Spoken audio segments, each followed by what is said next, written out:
Well, welcome in everybody to At the Book. I'm Zach Ewing along with Devin Jackson and Jim Derry. And we're getting started early. We got NFC playoff odds up there for you already, which we will be talking about as this show goes on. There we are. Zach, Devin, and Jim with you on this fine Thursday, the last bet.NOLA.com show of 2021. A happy new year to everybody out there. And we do have a jam-packed show that we're trying to fit in before the new year here. So we'll get right to it. We got lots of college football action, lots of bowl games. There's one going on right now. I'm already sweating out a bad beat. Well, I guess you can't call it a bad beat if it happens in the first half, but a frustrating beat, we'll put it that way, in the Tennessee-Purdue game. We'll talk about that. We've obviously got the college football playoff semifinals, and we've got a huge Week 17 ahead in the NFL, particularly for the New Orleans Saints. So we will start with college football and go from there.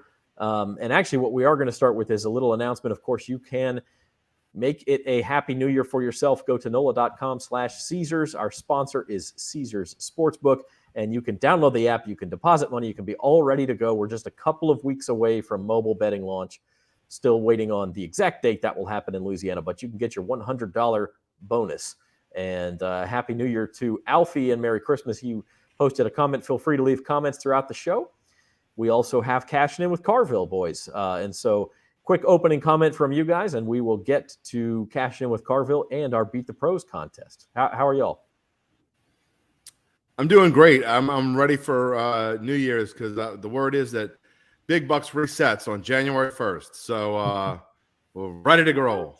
I didn't hear that, actually. That's what I heard. John George. We only have 1 week left, so yeah. Luckily, as long as you don't go over. Yeah, I did, man. You'll have to send me those TPS reports. That's the link.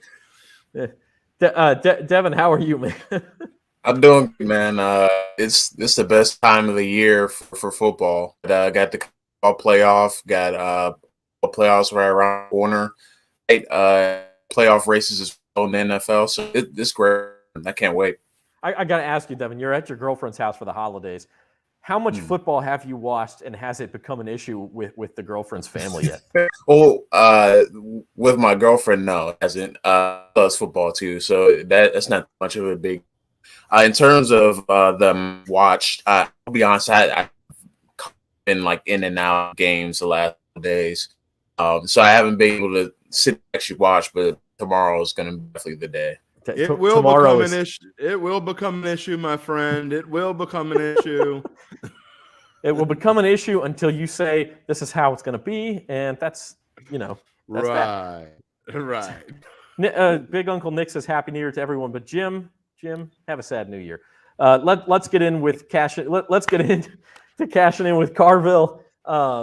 For this week, we had him pick some college games. You can make your picks against James Carville at NOLA.com/cashing-in. We're coming to the end of the contest, but that means those season-long prizes are still up for grabs, as well as the monthly prizes for the month of December, and we're going to lump this week and next week into that December month as well. So Cashing In with Carville for this week. Here it is with the man himself.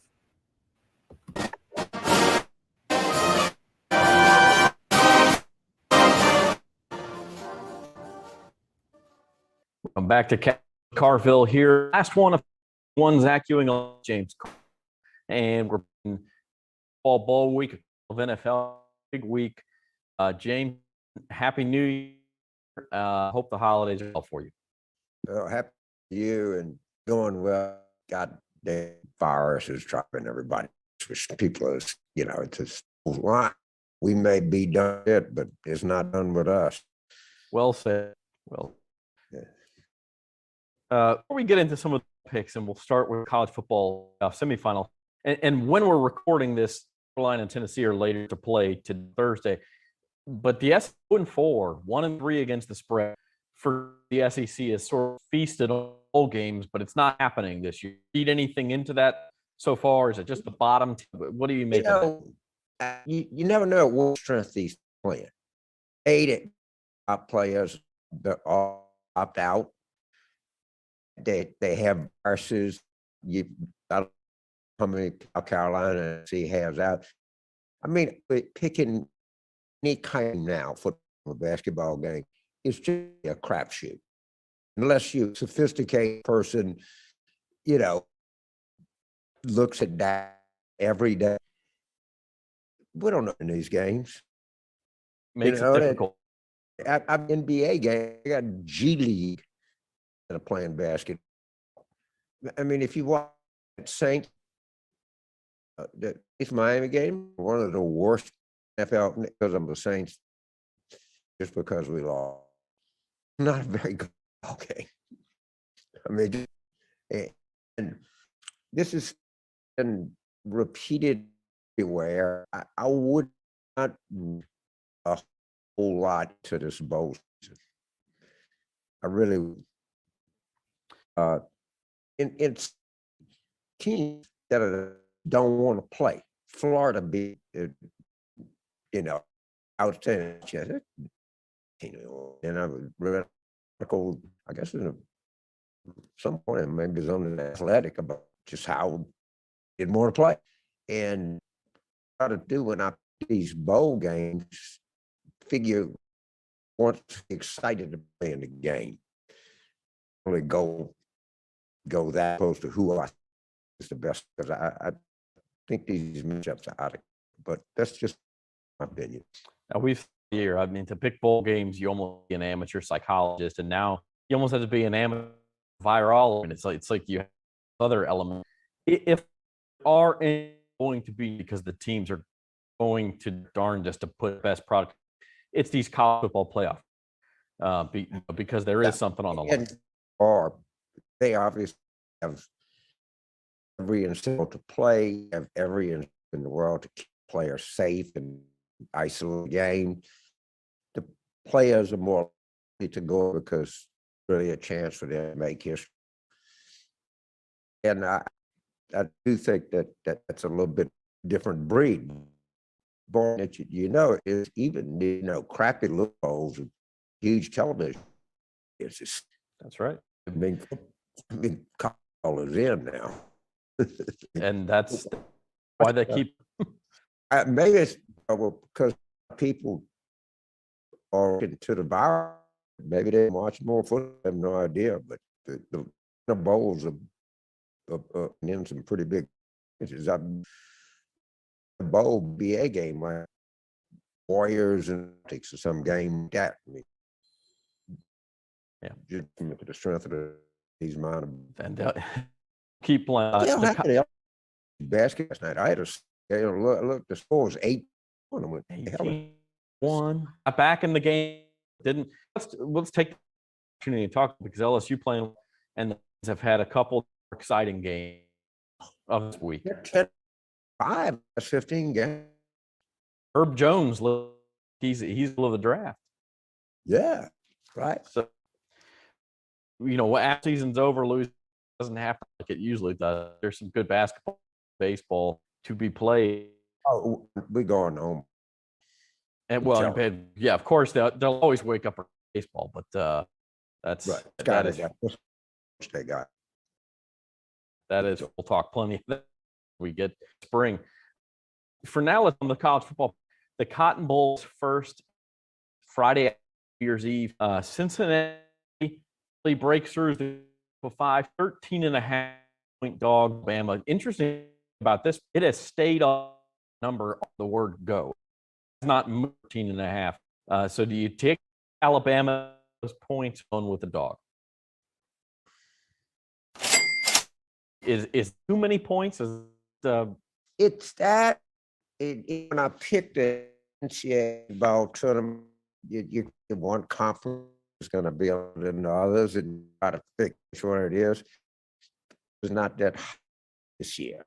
All right, and 13. You run a football 13 points, you're winning good. So a lot of points lying around the table. That's right. That's right. And the college football playoff semi-football night, another Georgia, another SEC team, they're -7.5 Michigan, which is not a traditional underdog by they are new blood CFP here. No, With the dog. I mean, our state is good. And Michigan beat. It's not. I know they didn't look that good against Alabama. I mean, they didn't. And, Alabama was a team we should have beat. Auburn should beat them. I don't think, look, tell me a week from now, and say, you idiot. All right. This doesn't strike me one of these like last Alabama team.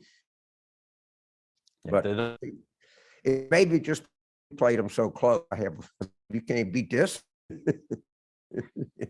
And by the way, bowl game coming up today against in Houston, favored by 3.5 in that game. Again, it's one of those, and we'll talk about a couple more here, where you have to just playing and the motivation. Now can Nuss play and lose? I saw that to take this morning. All right, it's fun. I'll pick anything God knows if you want me to, but it's really, I can't emphasize what a crapshoot is in the age of Corona. I think you just stumbled on a new phrase for bet.NOLA.com. We'll noses if you want us to, because we'll make picks on anything.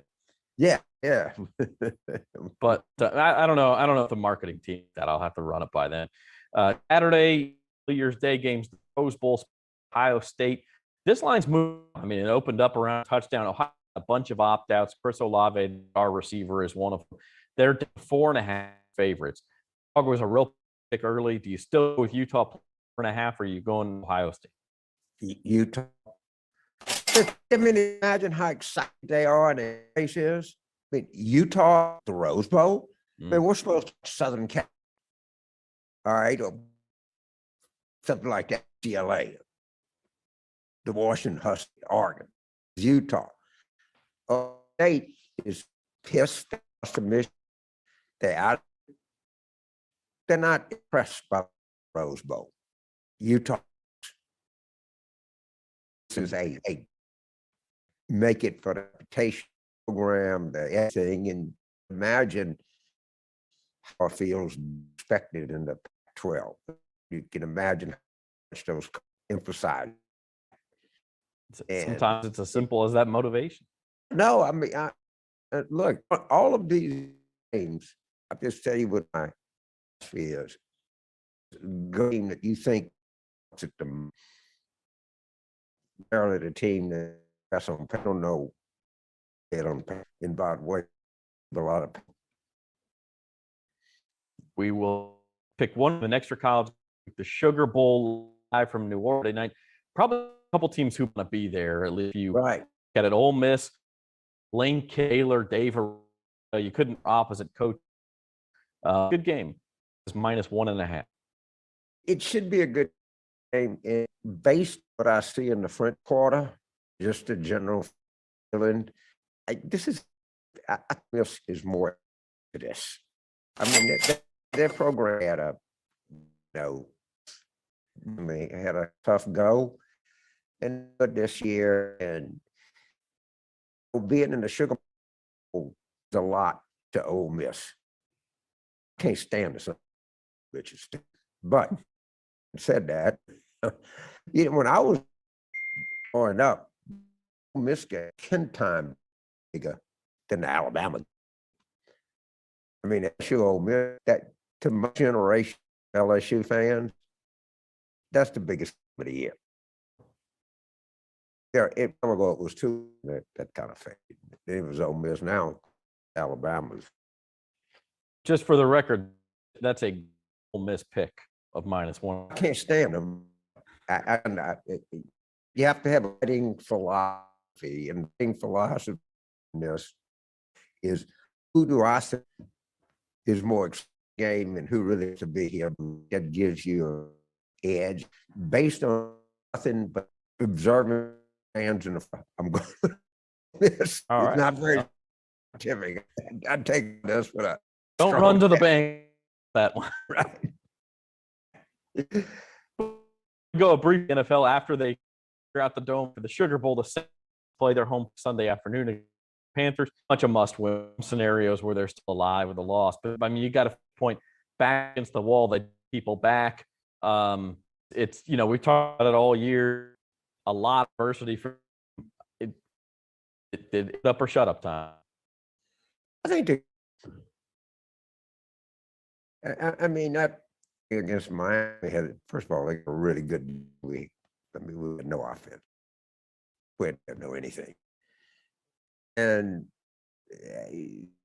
I'm a big Sean Payton believer. I mean, anytime he's proven me wrong more times than he's proven me wrong.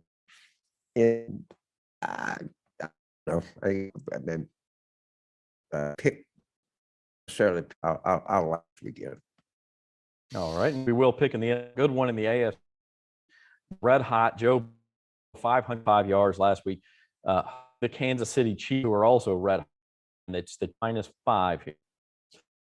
I too many times against Joe Burrow, I'm not going to time. And probably defensive coach we got, East LSU.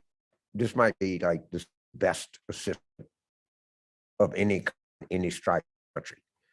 If you saw the Honeyman, is Joe Burrow is play at the plate. Billy Cannon included. That guy, he's an unbelievable player, and he was just a few in his praise of the LSU coach. That guy's an expert. If anybody that you talk about, Matt, who's come down to LSU, the Chiefs. So we're taking those there, and then the Cardinals Cowboys -5.5 home. The -5.5. Yep. No, that's one of those lines where they're Cowboys 5.5. So, or the dog. All right. Dogs barking week for James Carville. One you didn't was Ole Miss -1. So, wish you a happy New Year. We'll see you next week for the end of the NFL, and we'll talk some college national championship as well. And we hope you have a good one. Thank you so much. Enjoyed it and safe. And as I do, in front of the TV, and get your popcorn and good. These games, these playoff games, good game for them. All right, Carville. Thank you, James. You bet.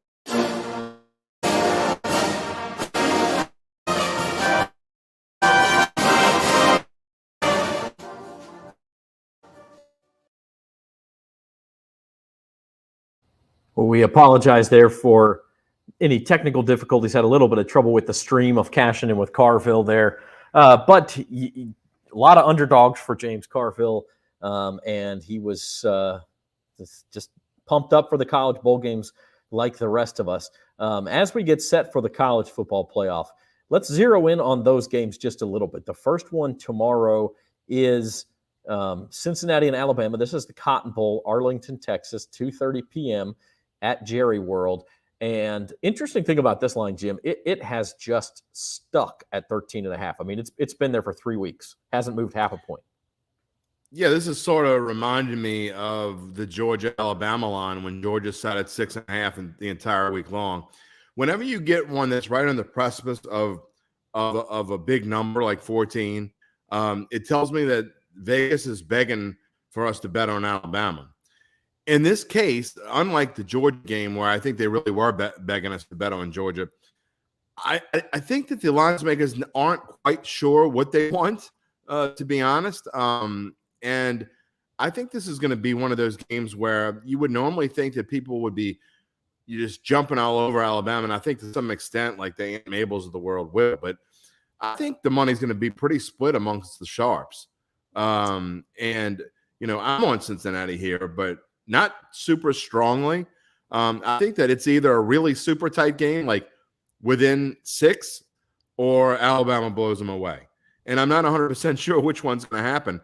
I think I lean towards Cincinnati keeping it a tight game and making it interesting. But it would not surprise me whatsoever if Alabama blows them out. So it's kind of a really tough one to predict. No, I mean, I agree with a lot of what you said. On one level, it's like you can see the argument for an Alabama blowout. We've seen this in college football playoff games before. We've seen Nick Saban do this to teams before, where you say, the 15 points is too many, 17 points is too many, whatever it is. And then they go and cover it easily. The only in-between that I'll say I see as a possibility from what you said between a blowout or a real close game, I could see Alabama sort of slowly, systematically pulling away, getting to an 18 to 20 point lead. And then that 13.5, of course, is in jeopardy of a backdoor cover where Cincinnati scores late and they win by 11 or 12. So it's now I will say this: Caesar Sportsbook sent us some trends. 75% of the tickets, 75% of the tickets on Alabama, 87% of the money on Alabama. So that tells you that you've got some pros and Joes on the Tide. Now that's just Caesars. That's not every sports book in the country or anything like that. But that's interesting because it does tell you they're trying to get, maybe they feel comfortable because if they're getting that much money on Alabama, obviously, why has that line not ticked to 14? Yeah, and it was the same for Georgia, right? I mean, Georgia was getting a huge, big chunk of the money, both tickets and money. It was a very similar thing. So anyway, whenever I see a line like that, whenever I see 6.5, or I see 13.5, or sometimes even when you see 9.5, whenever I see those numbers, it's begging you to bet on the favorite because they think that hook is going to keep you off of. It's kind of like seeing gas price at $1.99, and 9/10. It's more appealing than 2.02, right? So I'm not buying it. I'm taking Cincinnati here, and I really think that they are playing good enough defense to hold down Alabama a little bit. And we've seen Alabama throughout the season where some games they've looked like world beaters, but more than not, they have not looked like world beaters. They've looked like just an average team. And if you think about the game they played against Auburn, a team that lost to Houston yesterday, I just, I don't think that Alabama's going to run away with this thing. I really don't. So that's why I lean Cincinnati here. By the way, Devin Jackson is on audio. We just had to take him off the video to try to help with some bandwidth because he's producing, and that's what was causing some of those technical problems. So Devin is here. And, it's interesting, Devin, how much stock do you put in the Peach Bowl from last year? Cincinnati went down, played Georgia, and played them tough. And the narrative at the time was, well, Georgia didn't really care. Georgia didn't want to be there. I don't completely buy that because Georgia had to come back in that game and they won. If they didn't care, they roll over.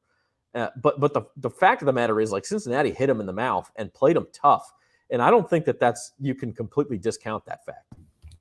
Yeah, I don't you can discount kind of experience. I think for Cincinnati, that was kind of their launch point to where they are now. They had that experience playing the SEC opponent, playing them wire basically, and you roll into this year, they Dame and Notre Dame.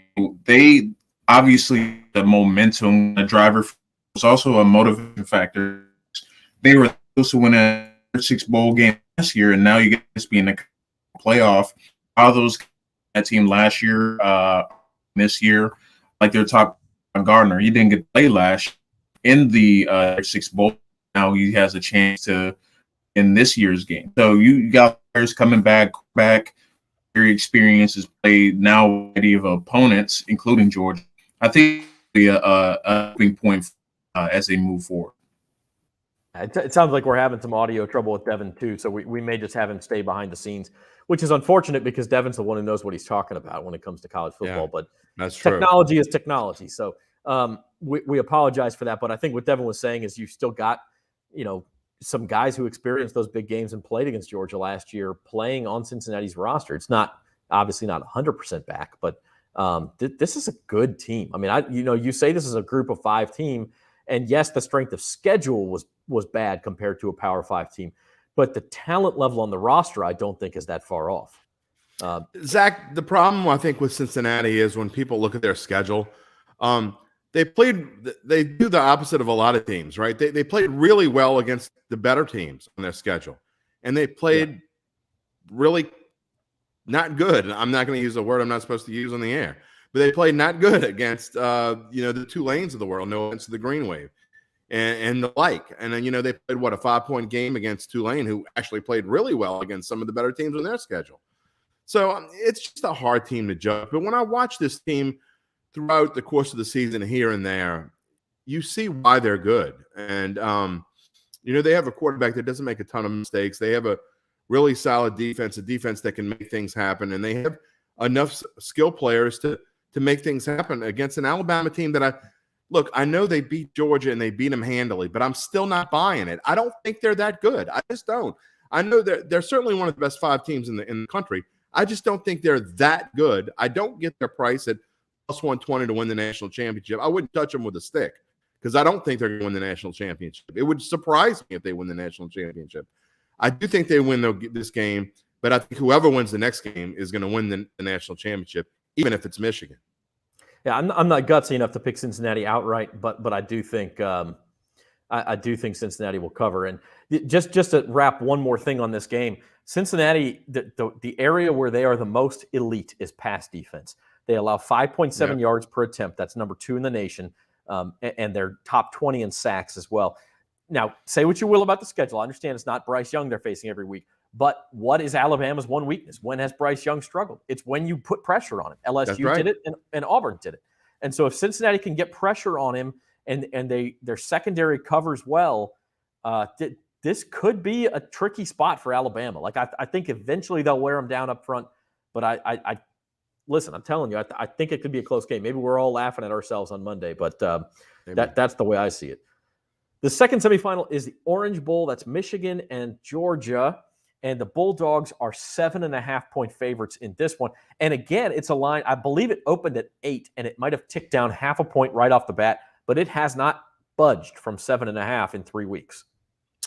Same thing, Zach, except it works in reverse. When you see 6.5, they're begging you to take the favorite. When you see 7.5, they're begging you to take the underdog. And I'm going the opposite way. And look, both of these just happen to fall the way that I want them to fall. I want to take the underdog in the Cincinnati game because I think they cover.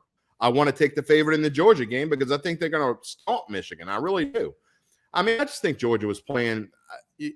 Look, no one was playing to lose. I'm not saying Georgia was playing to lose against Alabama. Obviously, they want to beat Alabama at any chance they get. But I also think that Kirby Smart was playing a little bit more vanilla than he might play him the next time. He's going to, assuming they're able to beat Michigan, which I'm not just going to assume they're able to beat Michigan. But if it's Georgia and Alabama in the championship game, you can bet there's going to be a completely different defensive scheme. They're going to be rushing the quarterback a lot more. And I think they're going to do that a lot here. This is going to be a different defense. I actually like the under as well. I don't think this is going to be a very high-scoring game. I think you're looking along the lines of, I don't know, somewhere in the 24 to 13 kind of range. But I really like Georgia here. I like Georgia in this game more than I like Cincinnati in the other game, and I still think Georgia's going to win the national championship. It scares me that we're agreeing because Devin probably disagrees with all of our picks, and he's going to be right. In fact, I know. But having said that, I don't like. I agree with you, and it all makes sense. Like, no, Georgia wasn't trying to lose. But the other thing you heard during that SEC championship game was, well, why don't they try JT Daniels at quarterback? Stetson Bennett's not getting it. Well, first of all, the offense wasn't the problem. They scored 24 points on Alabama. Right. That's usually that. Most times you think that's going to be enough for them to win the game. But number 2 is, why would they try the other quarterback again in a game that they don't really need to win? It's sort of like an NFL team playing its 16th game or its final game, its 17th game against an opponent that they know there's going to be a playoff rematch the next week. They don't. It's very vanilla. They don't. Not only that, think if you really think about it. I mean, maybe Kirby Smart outsmarted himself. Who knows? But if you really think about it, if Georgia wins that game, who do they play? They knew they were going to play Cincinnati if they win that game. They struggled against them last year. It's like you said, it's not that much different of a team. They might not necessarily really wanted to play Cincinnati. So again, I don't think they were trying to lose per se. Okay. But I don't think in the grand scheme of things, the coaching staff, when they're sitting in a room putting together a scheme, they think, we're probably going to play Alabama again. Let's not show everything we're going to show. Let's not give a full hand here. And if we don't play Cincinnati and we play Michigan instead, it's really not much of a upgrade. You're not really, going that much different. I mean, what would the line have been against Cincinnati? I mean, had they beat Alabama, of course, because then they'd be undefeated. They'd be the unquestioned number 1 team. The spread would probably be closer to what it was against Alabama, and I would still take Cincinnati in that case. I just don't think they match up that well against Cincinnati. Yeah, and I mean, look, Michigan's a good team, and they are legitimately a top 5 team. What they did to Ohio State and Iowa was extremely impressive.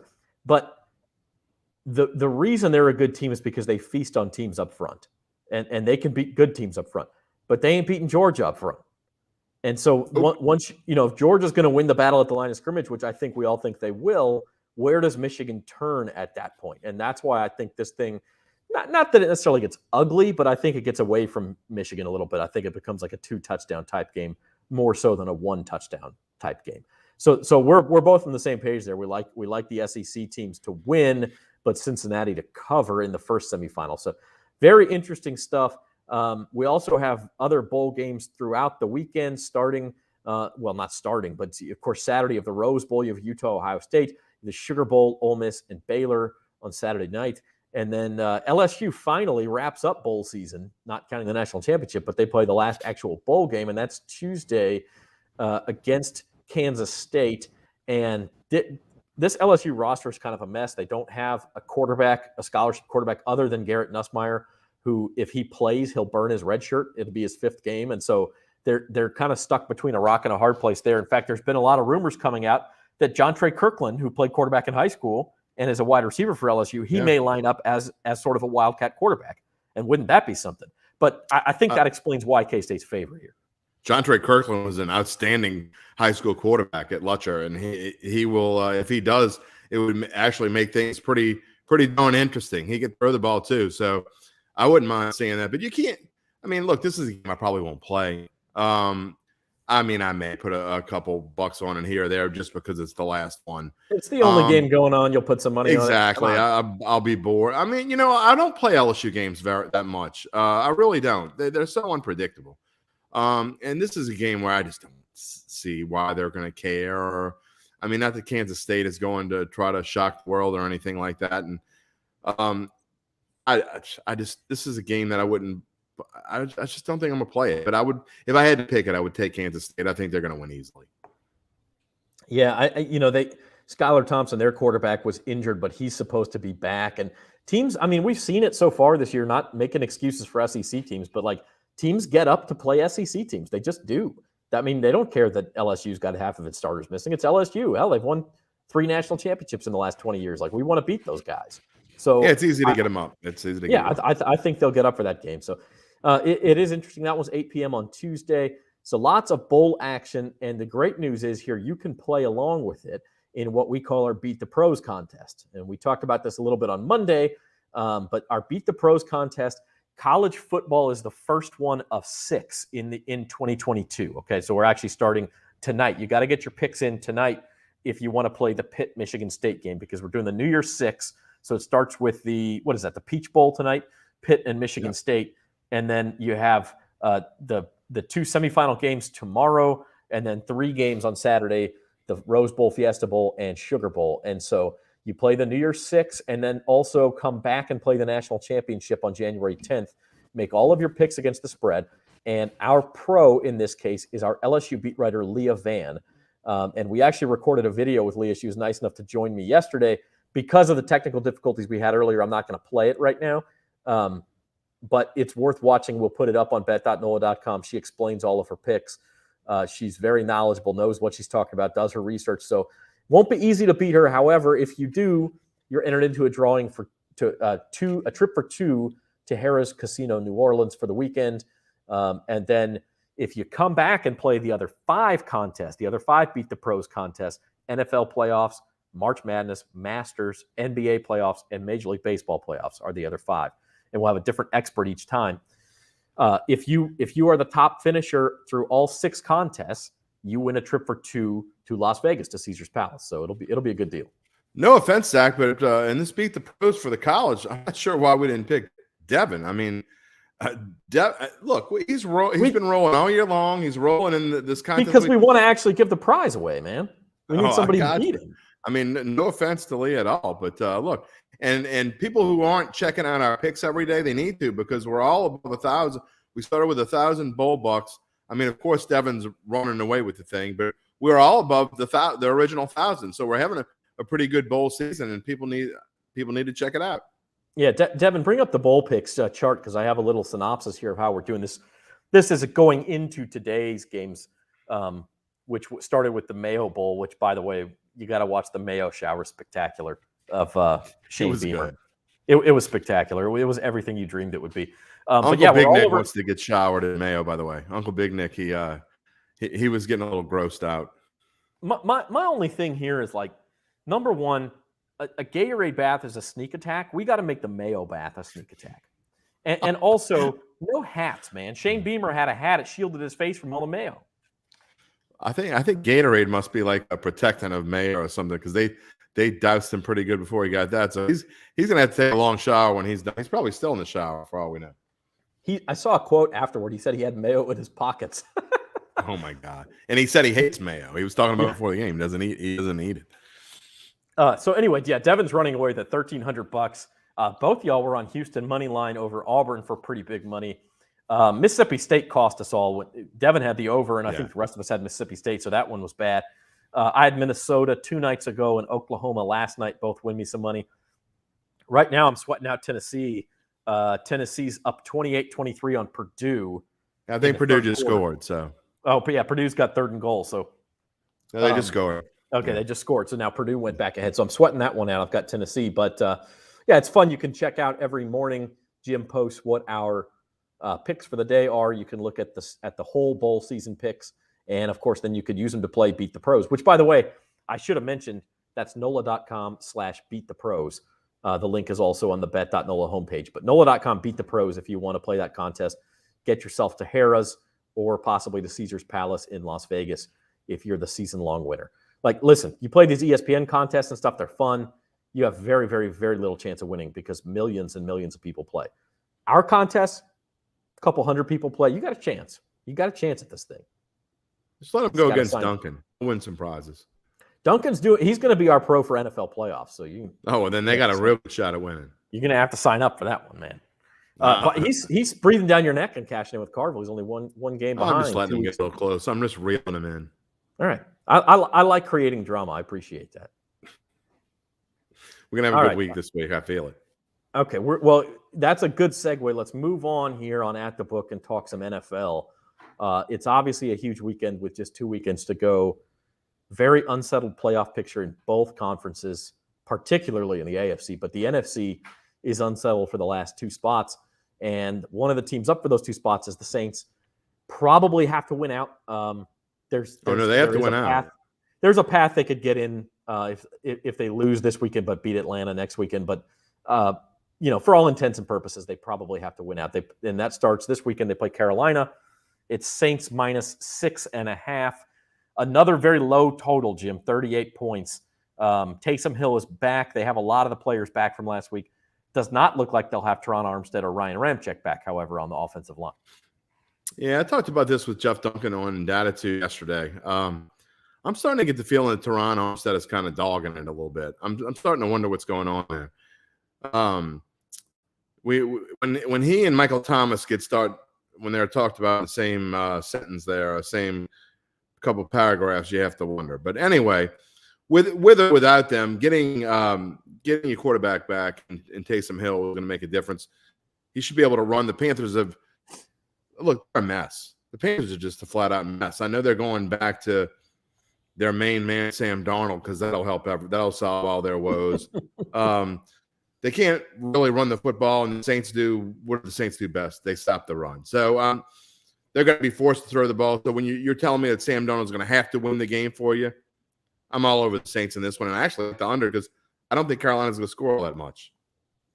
Yeah, it's just going to be one of those ugly games. I could see it being a lot like the Jets game where the Saints just kind of – they know they got to win, and it's an overmatched team, and they're not going to do anything risky and just kind of grind out a win over a team they know they can beat. By the way, the only way the Saints are actually eliminated this weekend is if they lose and both the Eagles and 49ers win. If the Eagles Atlanta's not eliminated either, but they're out. I mean, let's be realistic. But I'm saying, once you get into the last week, you have a shot. Atlanta's basically eliminated because they got to play Buffalo this week. They're going to lose that game. But that's my spiel. Probably, yes, the Saints have to win out. And, of course, this is the easier game of the two anyway. So, elsewhere around the NFL. What's that, Jim? They got to win. I mean, they just simply have to win. I mean, they can't go into the game thinking any other way. That's for sure. And I don't think they will. And Sean Payton, look, going into last week. I think he knew better than anybody. Well, obviously he knew better than anybody what he had going in there. I was kind of fooled by, I just thought, I think I realized going in, it wasn't just Ian Book, and we talked about Ian Book all week long. I don't think I realized as much how many no-name people there actually were going to be out there. I mean, I guess I should have known, and in a really solid handicapper would have known, because the sharps that I know and respect were all over Miami in this game. They all love Miami. They were all right, and I should have noticed it from the beginning. It's one I just kind of missed. I think it was hard to handicap last week, it's just in general, because it's kind of like you put out a fire over here, you get COVID over here, wait, you're putting out this fire, you're trying to figure out where the mess is, and I never caught up, really. So I think I got lost in the shuffle.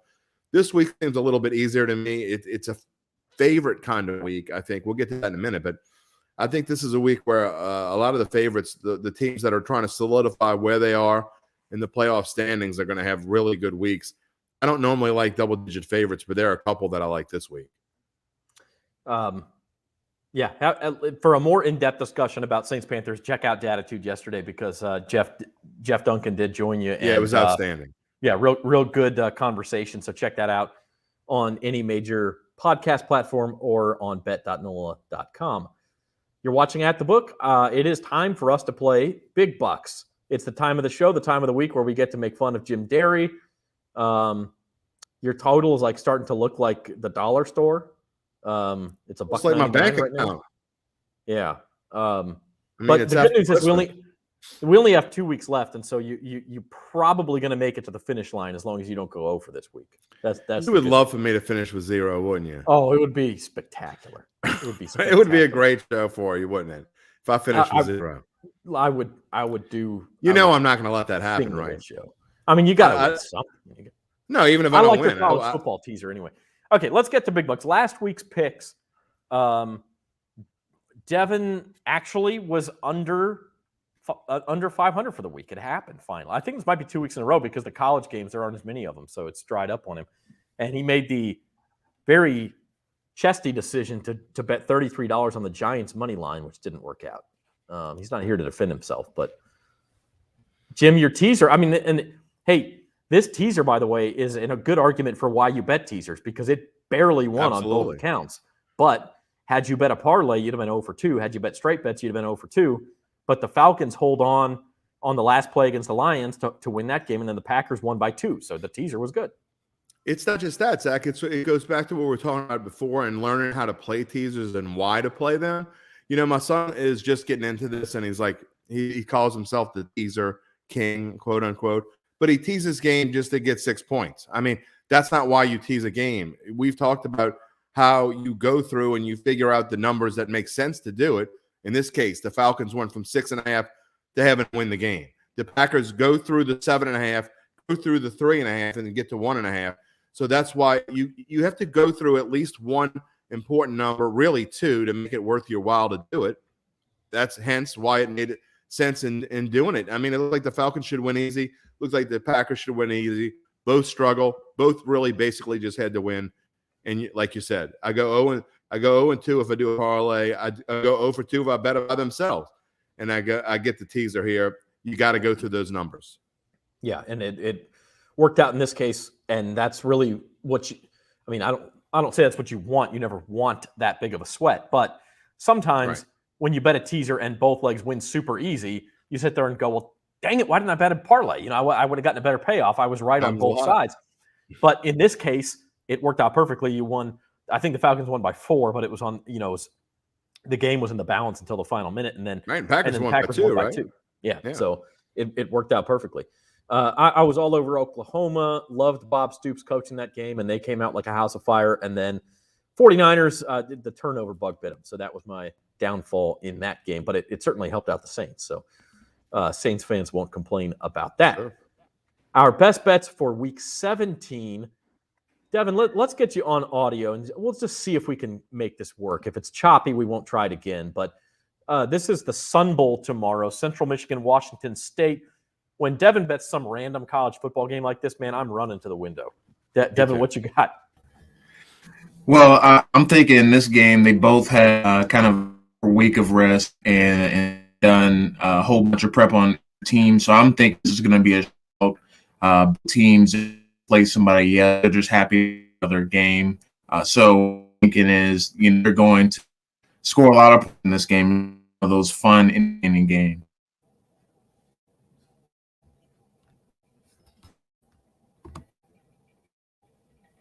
Zach, you there? Yeah, I'm sorry, I'm here. Yeah, the audio wasn't real great there for Devin. No, we're not going to leave Jim totally alone. You don't want that.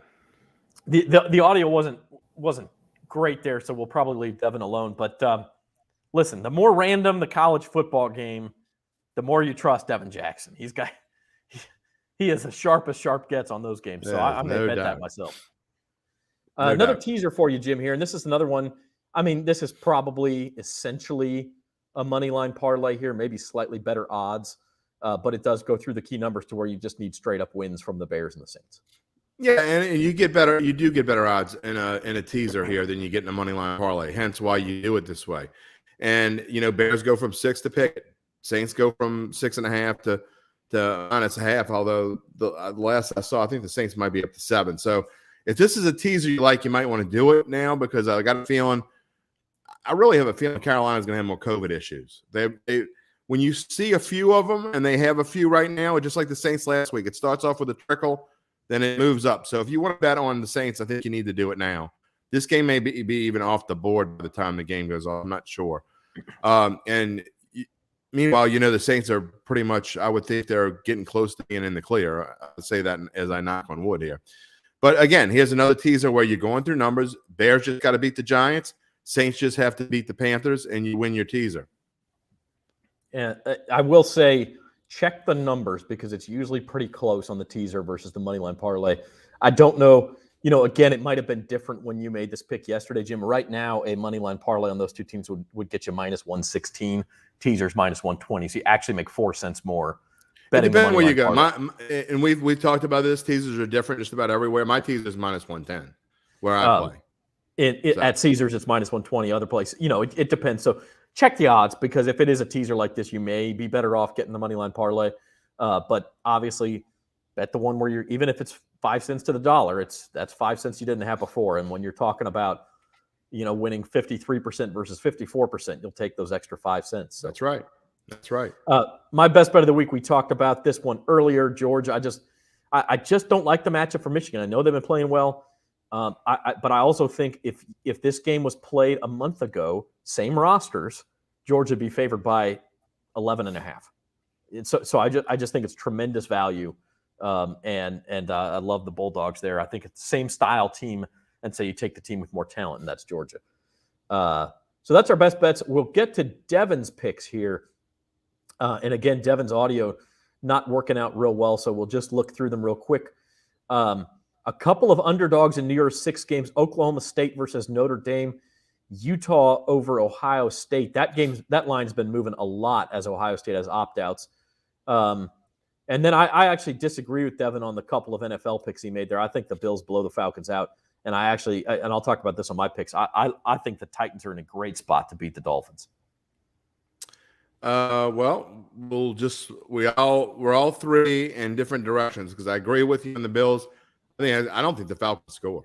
I think they're going to get shut out. It's going to be super cold. It has a chance. The weather's going to be nasty, and the Falcons just don't care. They had their basically dream killer game last week. What little chance they had, even though they won, they were barely able to beat the Lions. But the things that happened after them basically knocked them out of the playoffs. So they're done, and they're going to go to Buffalo. They're going to play out the string. Buffalo is playing for seeding, and they're playing for division and all that good stuff. They're going to come out with focus. Meanwhile, Titans, look, the Dolphins can stop the run. So you're putting the game on the shoulders of Ryan Tannehill, and I'm just not buying it. I can't. The last few games I've seen, look, he played well. He got it to A.J. Brown, but the Dolphins are going to be smart enough to know we got to cover A.J. Brown. So it's A.J. Brown in the running game. Who else are you going to throw it to? I just don't. I think the Dolphins, I know they haven't played anybody big, but I kind of like them here. I don't know if I like them the money line. I don't know if I'd be willing to just forego the 3.5 points, but I kind of like the Dolphins here. I don't love it, though. Let's move into your picks. And like I said, we're into the Dollar Tree here, $1.99. left for Jim, and you used it all. So I hope you used it wisely. Me too, because I think I have $2 left if I lose. I think it's one. I don't know. I'm not going to add this up. $1.99 on the dot. Is it $1.99? No, you're right. You're right. I thought I left myself $2, but I want my $2. Man, I hope that happens. Boy, I know it'd be great for you, but then it means you lose some too. Look, the teaser. I think Alabama wins the game. I don't think they blow Cincinnati out. I wish the spread here was 13 and not 13.5, because it would make the teaser more. I mean, you talk about going through numbers. We're going through 10.5, I guess, and it would actually, if it was 12.5, this teaser would make a lot more sense. I don't, but in the grand scheme of things, I think Georgia and Alabama both win. I think Alabama wins by more than a touchdown, but I'm not going to play a lot, put a lot on that game. And as far as the other one goes, the one I really want to talk about, we talked about my Bears Saints teaser already.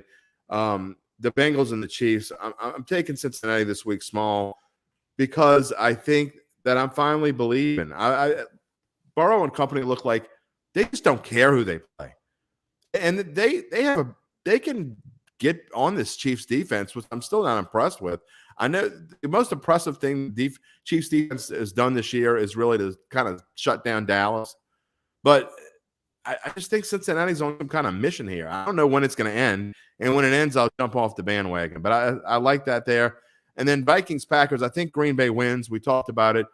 But, I just don't – it's going to be an ugly game. Dalvin Cook's going to get the ball probably 30 times. It's supposed to be like 12 degrees. Nobody's going to be able to kick the football. Mason Crosby can't kick anyway. I don't know. I think it's going to be a low-scoring, tight game that the Packers win like 16-13. My fantasy football championship is going to come down to that. Mine game. too. I've got Devontae Adams, and the guy I'm playing's got Justin Jefferson. So maybe it'll just be a run fest. The guy I'm playing has Justin Jefferson, Kirk Cousins, and Dalvin Cook, and I have Devontae Adams, Aaron Jones, and A.J. Dillon. So there you go. Yeah, yours is certainly going to come down to it then. Yeah. All right, my big buck picks. I have a couple of disagreements with you guys. I was on the Bills Falcons. Tennessee, Purdue, you see that one's already underway, and Purdue's winning that game 30-28. So it looks like I'm not in good shape there, although there's still quite a bit of time left. That's halfway through the third quarter. We talked about the college football playoff. I actually put those together in a parlay, which I don't play a ton of parlays, but I feel strongly enough about those picks to where I do think those two teams will cover. I was with Devin on Utah. I was with you on the Bills. I am against you guys on the Chiefs. I just think the Bengals are in a ripe letdown spot. They're on top of the world. They played real well 2-3 weeks in a row, and in the NFL, it just doesn't. It's just tough to keep that up, especially against a good team. And we'll see. But I do like the number there for the Chiefs. I think they should be more like a touchdown favorite. And at 5, I like the number. And it's the same thing with the Dolphins. Like I mean, I know they've won 7 in a row. I know they got to keep winning. Their schedule, is as bad as it could be for an NFL team over a 7-game stretch. It's been completely awful. They played the Ravens. The Ravens, who it was a Thursday night game on a short week, and the Ravens have a bunch of guys from Miami, and they had the South Beach flu. I think they just were totally sluggish in that game. So okay, nice win, but then I think you're not counting enough. I think you're discounting Miami's defense way too much. Texans, Jets, Panthers, Giants, Jets, and then the Saints minor league team. I just mean the Texans just beat the Chargers. Okay, okay. I don't love the Titans. That's the only reason I didn't put more in this game, because I haven't been a fan of the Titans the whole year. But this just feels like a game where, again, if it's played a month ago, basically same rosters, Titans are favored by 6.5. So where'd the extra 3 points come from? We're just giving the Dolphins credit for beating bad teams. I disagree with that. That's the game I'm playing there. And then a little bit similar Washington football team. Feels counterintuitive to take the Washington football team with as bad as they've been playing. But the Eagles are riding high. Football team's been struggling. Now they catch the Eagles at home. Again, if this game's played a month ago, there's no way that spread is over a field goal. And so I'm just sort of trying to play the numbers and get a couple points here and there, and we'll see how it works out. I'm not touching. If I had to play that game, and I guess I have to because I do have to do it in my NFL picks, but I'm not touching that game with a stick. Washington looked like a team that was fighting amongst themselves. They looked there like they just completely gave up the ship. I don't see how you change from 1 week. It's one thing to get beat, but the way they got beat last week was embarrassing. And they're not playing for anything now. If they were still playing for something, I'd say maybe they can come back, but I don't like that game at all. I think Philly's going to – Jalen Hurts will be able to have a decent day there. Yeah, and I mean, again, you look at Philly, okay, they've won 3 in a row, but it was the Jets. It was Washington football team with Garrett Gilbert starting at quarterback, and then it was the Giants with Jake Fromm starting at quarterback. So, okay, we're giving them a couple extra points here because they beat really bad teams. And the week before that, they lost to the Giants. So, I just don't think they're that good, and I think that obviously that's a result that would really help New Orleans out. New Orleans will know, Saints fans hope you're right. Yeah, New Orleans will know, by the way, by the time they kick off, what the situation is because the Niners and Eagles both play early games. And so, is that right? That the Niners might play 325? The Niners play. Niners are 305. 305. 305, yeah. Okay, so I take that back. But the Eagles will be done. And so listen, if the Eagles lose that game, all of a sudden it's all back on the table for the Saints. And so we shall see what happens. But that is the week ahead. It's a busy one. The last week of the old year and the first weekend of the new year. So, Jim, your final thoughts? It's been a long, weird, crazy, stupid year. And there are lots of good things that have happened to me and us because here we are. And I don't think if you had gone back a year ago, either one of us had an idea that we'd be writing and talking and about betting for a living. So obviously that is something that is very good that's happened to us. But it's another year of this pandemic that it can't get over soon enough. And it has affected a lot of the people that I know and love very well. And I can't wait for it to go. And we can only hope and pray that 2022 is a better year overall for everyone than 2021 has been. Yeah, amen to that. And well said. We started the show with James Carville cursing out COVID, and we end the show with Jim Derry eloquently cursing out COVID, so to speak, with just suitable for work. So, hey, everybody enjoy the weekend. Devin Jackson, our producer, works his tail off as well, and we appreciate Devin. Unfortunately, some technical issues with his feed, but we're glad to have him with us as well. We'll be back Monday in the new year with odds and ends. We'll talk more about LSU K-State. We'll have a national championship matchup, and we'll know a lot more about the NFL playoff picture. So until then, that's Jim Derry for our producer, Devin Jackson. Spoonerism is his name there on accident. Devin Jackson is his name. This has been At the Book. Have a good weekend. Happy New Year, everybody. Happy New Year, everybody.